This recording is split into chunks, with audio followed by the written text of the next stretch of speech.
uhoraho mana nyir'ijuru n'isi, Heavenly Father, creator of heaven and earth, se w'imyuka yose, Father of all spirits, wowe mana nyir'ijuru n'isi, the heavenly creator of earth and heaven, waremye ibyo tuzi n'ibyo tutazi, created what we know and what we not know, nyir'ubwenge bwose no gukomera, all knowing and almighty. uberewe n'icyubahiro, You are all to be glorified, wuzuye ubwiza no gukomera. full of beauty and greatness. Aya magambo tukubwira si ayo guhakwa. We are not just saying these words merely. Ntabwo dushaka kugira icyo tugusaba kirenze. We don't want to ask you anything far beyond. Turasobanura uko uteye kuri twebwe. We are illustrating your beauty in our Ko niko eyes. twakumenye Mana. This is how we came to know you, O God. Nubwo nyuma twakurikizaho ibyifuzo, Even though we can later on place it with ariko prayer ntabwo aya requests, magambo ari amareshya mutima. but these words are not seducing.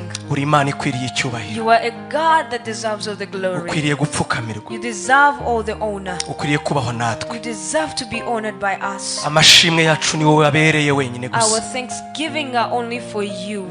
You deserve glory. Ukwiriye Ni icyubahiro. wowe ukwiriye kuramywa, You deserve all the praise guhimbazwa no gushyirwa and hejuru. the worship and to be Duciye glorified. munsi dutegereje ubwiza bwawe We gusa. humble ourselves under your goodness, ngo umwuka wera waduhamagaye nubatugirire ubona dukoreshe that kandi your Holy Spirit that called us would use us aduha ubuntu bwo tremendously. kuvuga amagambo ye nk'uko akwiye. Grant us grace to speak upon his words Mu gihe as tuvuga we- mwuka wera akora mu mutima aho tutareba. as we are speaking, the Holy Spirit work on our hearts that are hidden. Sobanura neza kugira ngo abantu bawe basobanukirwe, Make people understand what you want to tell them, maze duhindurwe n'ijambo kugira ngo duse nk'uko so ushaka. we can be transformed by the word to look like how you want Turi us munsi to yo be. kuganza kawe mwuka We wera. are under your presence, Holy Spirit. Komeza ugendagenda aha hantu, Move and dwell in this place. duhabwe umugisha We nawe can be blessed and mu glorified izina by rya you. Yesu. In the name of Jesus. Amen. Amen.